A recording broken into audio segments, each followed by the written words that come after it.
Hello friends. तो आज हम कक्षा 10वीं के मैथ्स में वज्र गुणन विधि देखेंगे। ये काफ़ी इम्पोर्टेंट विधि है, इससे 4 नंबर में सवाल आ सकता है बोर्ड एग्जाम में। तो ये वज्र गुणन विधि को हम समझेंगे आज कि वज्र गुणन विधि क्या होती है और उसका फॉर्मूला है वो काफ़ी इम्पोर्टेंट है। उस फॉर्मूले से ही हमारे आगे के जो सवाल है 3.5 के, प्रश्नावली 3.5 के, वो सोल्व होंगे। तो हम वज्र गुणन विधि देखते हैं क्या क्या होती है। तो वज्र गुणन विधि के लिए एक फॉर्मूला रहता है, उसको हम हर सवाल में लगाएंगे और उससे ही हमारे सभी सवाल हल होंगे। तो चलिए हम वो फॉर्मूला देख लेते हैं। वो फॉर्मूला क्या होता है। तो फॉर्मूला होता है हमारा AX/B1/C2 माइनस B2/C1। ये x के बटे में रहता है और यहाँ पे रहता है y के बटे में C1/A2 माइनस C2A1 बराबर में यहाँ पे रहता है A1/B2। A1 के गुणा में है B1 और माइनस में है A2 और गुणा में B1। तो हमारी ये वज्र गुणन विधि का सूत्र है। ये AX के बटे में है B1 गुणा में C2 माइनस B2 उसके गुणा में है C1 बराबर y/C1 उसके गुणा में है A2 माइनस C2 और उसके गुणा में है A1 बराबर यहाँ पे 1 है और 1 के बटे में है हमारा A1 गुणा में B2 माइनस A2 गुणा में B1। तो ये हमारा फॉर्मूला है वज्र गुणन विधि से हल करने के लिए। तो हम इस फॉर्मूले को कैसे याद रख सकते हैं। तो मैं एक बार इस फॉर्मूले को पुनः ट्रिक के अनुसार लिखूँगा ताकि ये आपको समझ में आ जाए और आपको आसानी से याद हो जाए। तो यहाँ पे मैंने लिख लिया ये AX/Y एक, ये तो हमें ऊपर लेना है, लेकिन यहाँ पे ये नीचे वाली संख्याओं को हम कैसे याद कर सकते हैं, जो दिया है उनको हम कैसे याद रख सकते हैं। तो यहाँ पे मैंने लिखा AX, तो ये X लिख लिया मैंने। अब मैं क्या करूँगा, यहाँ पे ये B A को छोड़ना है हमें, फिर एक शुरू में हमको ए को छोड़ना है और B से स्टार्ट करना है। तो B के बाद क्या आता है C, तो मैंने यहाँ पे लिख दिया BC। ये हमें थोड़ी दूर लिखना है ताकि हम ये लिख सकें। B के बाद C और C के बाद यहाँ पे माइनस लगाया हमने C के बाद, और फिर क्या आएगा यहाँ पे BC, मतलब दोनों में BC यहाँ पे भी BC और BC, ये हमने लिख लिया BC।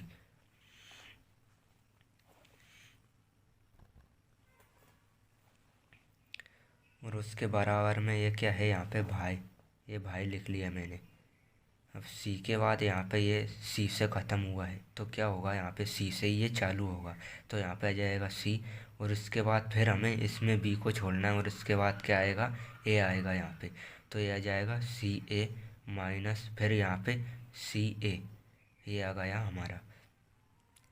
यहाँ पे हमें A को छोड़ना है तो ये हो जाएगा B और उसके बाद आता है C, तो BC माइनस BC और यहाँ पे ये C से ख़त्म हुआ तो यहाँ पे C से चालू होगा ये, तो CA माइनस CA बराबर में यहाँ पे ये 1 है, 1 के बटे में है, तो यहाँ पे A से ख़त्म हुआ तो यहाँ पे A से ही यहाँ पे हम चालू करेंगे। तो A के बाद क्या आएगा हमारा AB माइनस AB, ये हमारा आ गया है ये AB।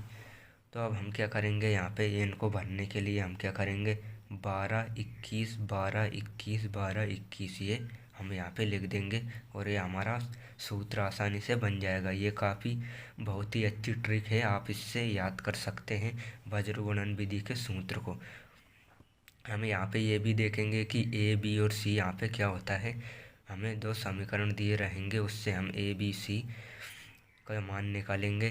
तो यहाँ पे हमें ये लिखना है 12 21 12 21 12 21।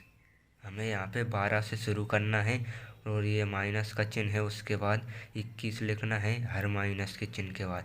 तो 12 21 12 21 12 21 ये हमारा सूत्र बन गया है। ये देखिए आप, ये V1 बटा ये हमारा ऐसा कैसे ही सूत्र बन गया है। तो ये बहुत ही आसान ट्रिक है वज्र गुणन विधि को समझने की, तो आप इससे याद रख सकते हैं इस ट्रिक को। तो अब हम यहाँ पे देखेंगे कि A1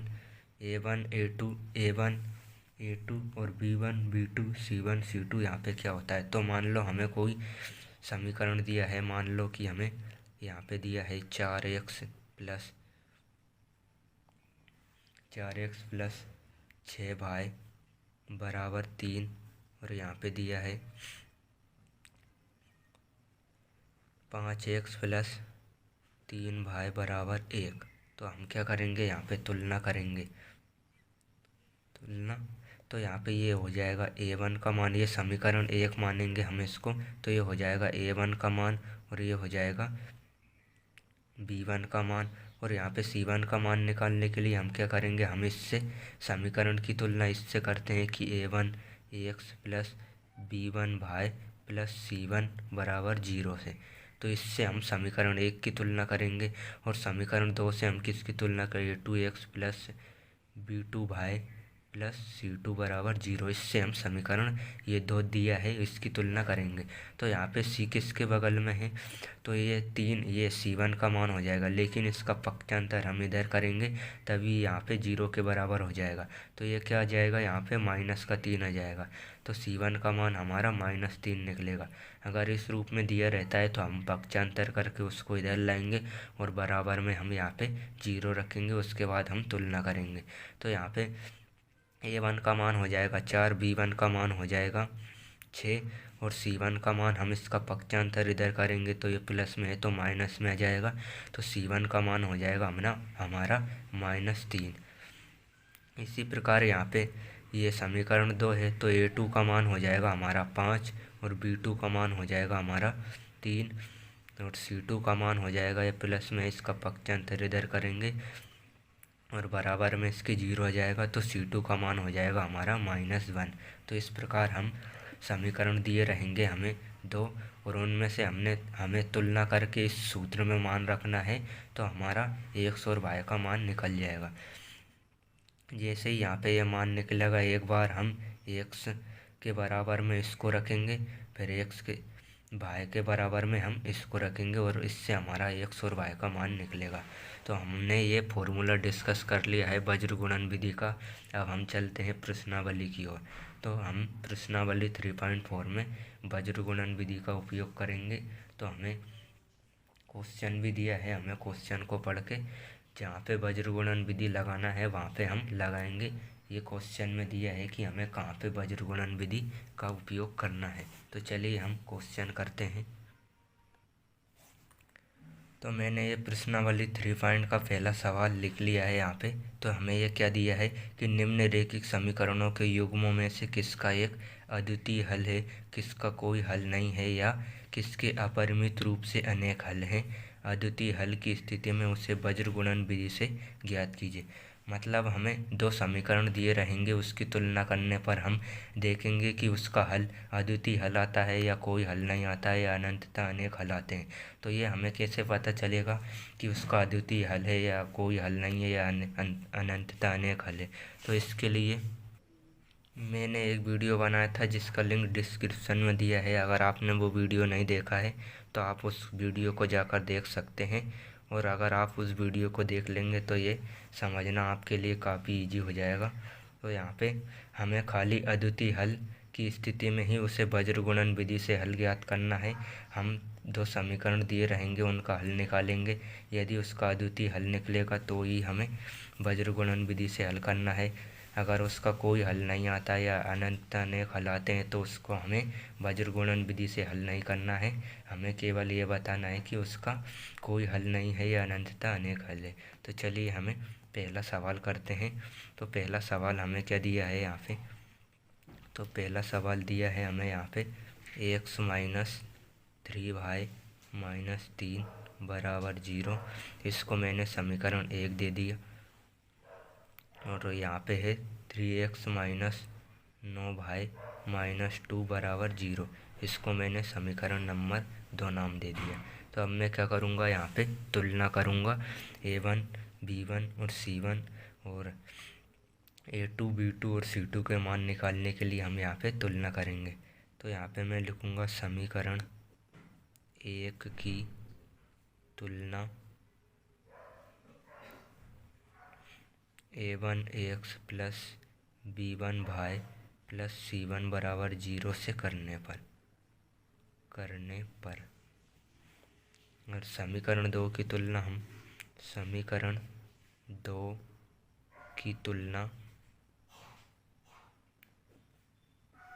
a2x प्लस b2 भाई प्लस c2 बराबर 0 से करने पर, इनकी तुलना करके हम a1 सभी के मान निकालेंगे। तो यहाँ पे मैं तुलना करूँगा तो a1 का मान क्या निकलेगा हमारा, तो a1 x के गुणा में जो है, तो हर संख्या के गुणा में 1 रहता है, तो यहाँ पे x के गुणा में क्या रहेगा 1, तो a1 का मान 1 आ जाएगा हमारा। और b1 का मान क्या जाएगा हमारा, यहाँ पे ये भाई के गुणा में क्या है, ये -3, हमको चिन्ह भी लेना है तो यहाँ पे आ जाएगा ये -3। और c1 का मान हमारा क्या जाएगा यहाँ पे ये -3, तो यहाँ पे c1 का मान -3 आ गया हमारा। अब ये समीकरण 1 की तुलना हो चुकी है। अब हम समीकरण 2 की तुलना करेंगे। तो यहाँ पे समीकरण 2 की तुलना करके हम, तो यहाँ पे आ जाएगा a2, तो ये समीकरण 2 है, तो a2 का मान क्या निकलेगा, x के जो गुणा में है, तो a2 का मान निकलेगा हमारा 3 और b2 का मान निकलेगा हमारा यहाँ से -9 और c2 का मान निकलेगा हमारा ये -2। तो हमने तुलना कर ली है। अब हम क्या करेंगे, हम इसकी जांच करेंगे कि इसका कैसा हल है। हमें 3 हल दिए रहते हैं, अद्वितीय हल, कोई हल नहीं, अनंतता, अनेक हल, अपरिमित रूप से अनेक हल। तो हम यहाँ पे देखेंगे कि इसका कैसा हल है। तो हम तुलना करेंगे यहाँ पे। तो तुलना करने के लिए हम यहाँ पे निकालेंगे a1 बटा a2, b1 बटा b2 और c1 बटा c2। तो मैं यहाँ पे पहले a1 बटा a2 निकालूंगा। तो यहाँ पे a1 का मान हमारा क्या निकला था, तो a1 का मान हमारा निकला था 1 और a2 का मान बटे में a2 का मान कितना निकला था हमारा, ये निकला था हमारा 3। तो यह हो गया हमारा a1 बटा a2 का मान। अब मैं निकालूंगा b1 बटा b2 का मान।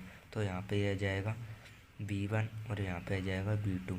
तो b1 का मान हमारा क्या निकला था, तो ये निकला था -1 और b2 का मान -9। तो ये माइनस से नहीं, यहाँ पे 3 निकला था हमारा b1 का मान और b2 का मान 9 निकला था। तो ये माइनस से माइनस कट जाएगा और 3 से ये काटेंगे तो 3 एकम 3, 3 तिया 9। तो ये हो गया हमारा 1/3। अब हम क्या करेंगे, यहाँ पे c1 बटा c2 का मान निकालेंगे। तो यह जाएगा c1 बटा c2। तो c1 का मान हमारा क्या निकला था यहाँ पे -3 और c2 का मान हमारा निकला था -2। तो इससे ये कट जाएगा तो यहाँ पे आ जाएगा 3/2। तो हम क्या देखते हैं यहाँ पे a1 बटा a2 बराबर है b1 बटा b2 के, लेकिन b1 बटा b2 बराबर नहीं है c1 बटा c2 के। यहाँ पे ये मान निकाला हमने, ये a1 बटा a2 का भी मान 1/3 निकला और b1 बटा b2 का मान भी 1/3 निकला, लेकिन इसका मान अलग निकला, इसका मान निकला 3/2। तो यहाँ पे a1 बटा और a2 दोनों तो आपस में बराबर हैं, लेकिन b1 बटा b2 और c1 बटा c2 बराबर नहीं है। तो हम यहाँ पे लिखेंगे कंडीशन, यहाँ a1 बटा a2 बराबर है b1 बटा b2 के। ये दोनों तो आपस में बराबर हैं, लेकिन b1 बटा b2 बराबर नहीं है c1 बटा c2 के। तो जब तो हमारी ये कंडीशन बन चुकी है। जब हमारी ये कंडीशन बनती है तो समीकरण का कोई हल नहीं रहता है। तो यहाँ पे मैं लिखूँगा अतः समीकरण का कोई हल नहीं है। अतः समीकरण का कोई हल नहीं है।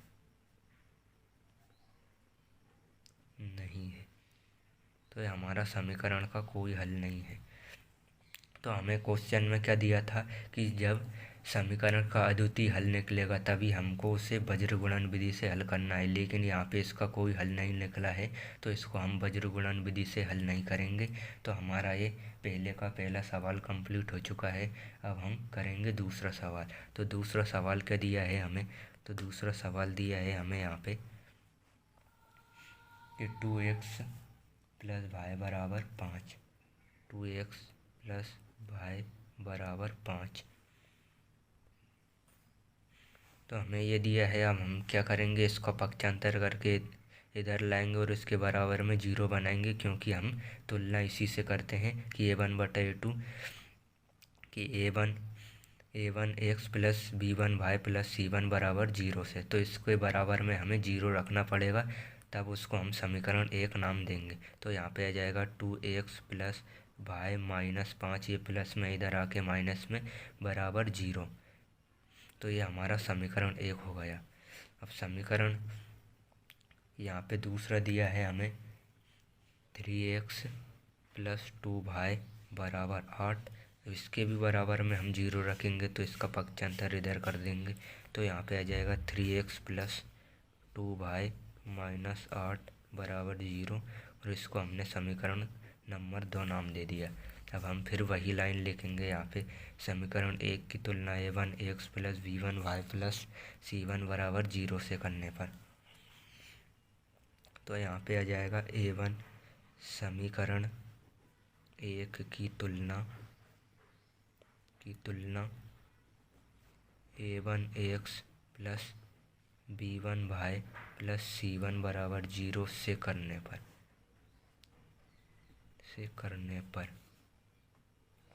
और समीकरण 2 की तुलना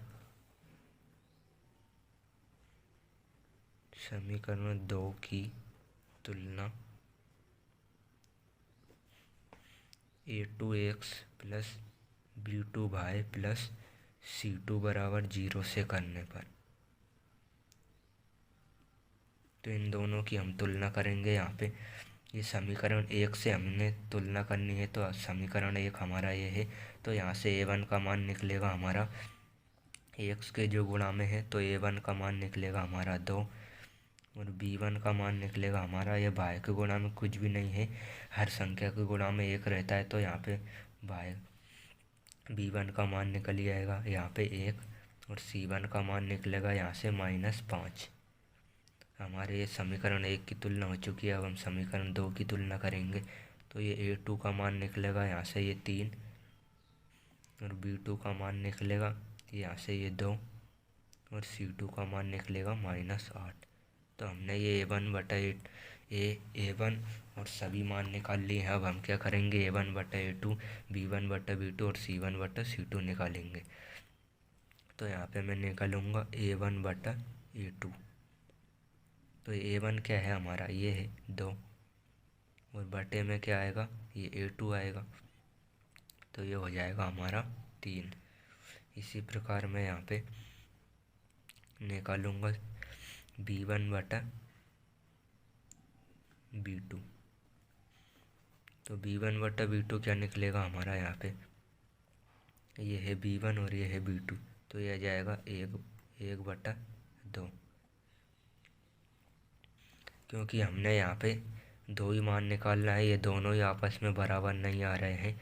अगर ये दोनों आपस में बराबर आते, यहाँ पे मान लो a1 बटा a2 का मान 2/3 निकला, और यहाँ पे भी b1 बटा b2 का मान 2/3 निकलता, तो हम आगे हल करते c1 बटा c2 का मान निकालते। लेकिन यहाँ पे यही बराबर नहीं आया है कि a1 बटा a2 बराबर है b1 बटा b2। इन दोनों के मान अलग आए हैं, इसलिए हम यहाँ पे यही कंडीशन लगाएंगे कि a1 बटा a2 बराबर नहीं है b1 बटा b2 के, अतः समीकरण निकाय अद्वितीय है, मतलब समीकरण का एक अद्वितीय हल है। और इसको हमें वज्र गुणन विधि से हल करना है, क्योंकि क्वेश्चन में दिया है कि हमें वज्र गुणन विधि तभी लगानी है जब समीकरण निकाय का एक अद्वितीय हल होता है। तो यहाँ पे ये अद्वितीय हल निकलेगा यहाँ पे, क्योंकि a1 बटा a2 बराबर नहीं है b1 बटा b2 के। यहाँ पे दोनों के मान अलग आए हैं। a1 बटा a2 का मान 2/3 आया है, और b1 बटा b2 का मान 1/2 आया है। तो चलिए हम यहाँ पे लिखते हैं कंडीशन। तो मैं यहाँ पे लिखूँगा, यहाँ A1 बटा A2 बराबर नहीं है B1 बटा B2 के। तो समीकरण निकाय का अद्वितीय हल होगा, अतः समीकरण का अद्वितीय हल है। समीकरण का अद्वितीय हल है और अद्वितीय हल होने की स्थिति में हमें उसे वज्रगुणन विधि से हल करना है। तो वज्रगुणन विधि से हल करने के लिए पहले हम फॉर्मूला लगाएंगे और उसके बाद हम मान रखेंगे यहाँ पे। तो x का मान यहाँ पे मैं लिखूँगा, x के बटे में क्या लिखना है हमें, BC। तो ये लिख दिया मैंने BC माइनस BC, ये हमें थोड़ी गैप दे के लिखना है यहाँ पे। और बराबर में y के बटे में लिखना है ये BC, ये C से ख़त्म हुआ तो यहाँ पे C से ही चालू होगा और B को हमें छोड़ना है। तो यहाँ पे आ जाएगा ये CA माइनस CA बराबर में यहाँ पे ये 1 के बटे में आ जाएगा। ये A पे ख़त्म हुआ तो यहाँ पे ये AB से चालू होगा तो AB माइनस AB ये आ गया हमारा। तो ये वज्रगुणन विधि का फॉर्मूला लिख लिया हमने। अब हमें क्या लिखना है यहाँ पे, 12 21 12 21 12 21, ये हमारा फॉर्मूला बन चुका है आसानी से। अब हम क्या करेंगे, यहाँ पे हमें मान रखना है और उससे हमारे एक्स वाई के मान निकलेंगे। तो यहाँ पे मैंने लिखा ये एक्स और उसके बटे में क्या है यहाँ पे, तो B1 का मान हमने निकाला था। B1 का मान हमारा क्या निकला था, तो B1 का मान था हमारा यहाँ पे ये 1। आप वीडियो को स्किप करके ये स्क्रीनशॉट लेके देख सकते हैं कि A1 इनका मान हमने क्या निकाला था। तो यहाँ पे B1 का मान आएगा हमारा 1 निकला था और C2 का मान हमारा निकला था 8 माइनस का 8। तो यहाँ पे आ जाएगा ये माइनस का 8 इसलिए कोष्टक लगाया मैंने यहाँ पे। और फिर ये क्या है, माइनस का चिन्ह है यहाँ पे, तो ये आ जाएगा माइनस और कोष्टक लगाऊंगा मैं। तो यहाँ पे B2 का मान हमने क्या निकाला था, B2 का मान निकला था हमारा ये 2 और गुणा में C1 का मान क्या निकला था, हमारा निकला था ये -5। तो हमारे ये मान रख दिए हमने। अब बराबर में यहाँ पे इसके मान रखेंगे हम, तो यहाँ पे आ जाएगा भाई बटे में। तो यहाँ पे C1 का मान हमने क्या निकाला था, तो C1 का मान निकला था हमारा -5 गुणा में A2 का मान निकला था हमारा 3। ये हमने कोष्टक में लिख लिया माइनस।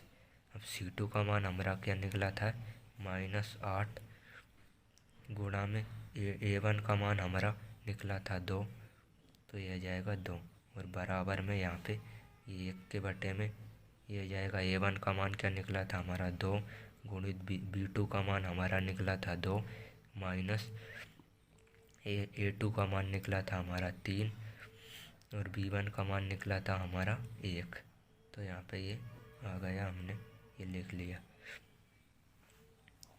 तो हम क्या करेंगे, यहाँ पे ये गुणा में है तो 1 का गुणा -8 में किया।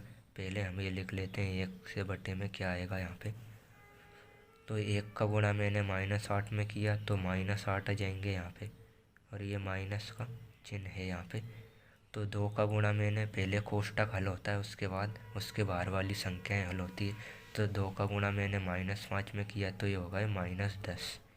आपको इस विधि में चिन्हों का बहुत ध्यान रखना है। चिन्ह अगर गलती हो गई तो ये पूरा सवाल गलत हो जाएगा आपका। आपको बहुत ही ध्यानपूर्वक चिन्ह लगाना है यहाँ पे। तो ये आ जाएगा, ये हमने हल कर लिया है।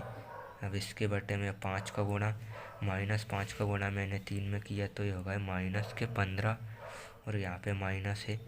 और ये -8 का गुणा मैंने 2 में किया तो ये होगा -16 बराबर ये 1। 2 का गुणा 2 में किया तो ये होगा 4 और बीच में माइनस है। और 3 का गुणा 1 में किया तो ये होगा 3। तो यहाँ पे आ जाएगा ये x, तो ये आ गया -8। अब क्या करूँगा मैं, ये माइनस है और ये भी माइनस है तो गुणा में माइनस माइनस प्लस हो जाते हैं यहाँ पे। तो ये हो जाएगा +10। माइनस का गुणा अंदर किया मैंने तो गुणा में माइनस माइनस प्लस हो जाते हैं तो ये हो गया 10 बराबर भाई, ये -15 है यहाँ पे, और ये भी इसका गुणा मैं अंदर कर दूंगा तो ये हो जाएंगे प्लस के 16 बराबर, यहाँ पे ये 1 है और ये 4 में से 3 गए तो यहाँ पे 1 बचा। तो इस आगे चलेंगे हम यहाँ पे, तो 10 में से 8 गए तो यहाँ पे 2 बचा बराबर, यहाँ पे भाई है तो भाई के बटे में 16 में से 15 गए तो यहाँ पे 1 बचा बराबर 1/1। हमें एक्स वाई के मान निकालना है वज्र गुणन विधि से। तो यहाँ पे मैं लिखूँगा क्या, ये एक्स जब एक्स वाला जो टर्म है उसको भी मैं इसके बराबर लिख दूंगा एक बार, और जो वाई वाला टर्म है उसको भी मैं इसके बराबर रख दूंगा एक बार। तो यहाँ पे मैं लिखूँगा 1/2 बराबर में ये लिखूँगा मैं 1/1 तथा यहाँ पे ये भाई/1 बराबर, इसके बराबर में मैंने ये रखा एक बार और इसके बराबर में यही रखाएगा एक बार। इससे हमारे एक्स और वाई के मान निकल जाएंगे। तो यहाँ पे आ जाएगा ये 1/1। अब इस एक्स का मान निकालने के लिए हम क्या करते हैं, तिरछा गुणा करते हैं। तो यहाँ पे 1 का गुणा मैंने एक्स में किया तो एक्स ही आ जाएगा यहाँ पे, और ये इसका गुणा मैंने ऊपर किया तो यहाँ पे आ जाएगा बराबर में 2। तो एक्स का मान हमारा कितना निकला, 2।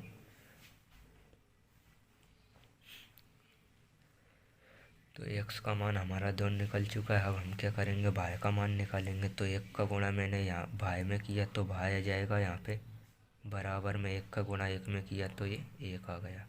तो हमारे ये वज्र गुणन विधि से हमने एक्स और वाई के मान निकाल लिए हैं। तो काफ़ी इम्पोर्टेंट सवाल है ये, 4 नंबर में पूछा जा सकता है। तो आप इन सवालों को ज़रूर करें। और तो हमारे ये पहला और दूसरा सवाल कंप्लीट हो चुका है। तीसरा और चौथा सवाल हम अगले वीडियो में देखेंगे। अगर आपको वीडियो पसंद आया है तो इसको लाइक, शेयर और सब्सक्राइब ज़रूर करें। और यदि चैनल पर पहली बार आए हैं तो बेल आइकन को ऑल पे सिलेक्ट कर लें, जिससे कि मेरी आने वाली वीडियो आपके पास जल्दी से जल्दी पहुंच जाए। मिलते हैं अगले में वीडियो।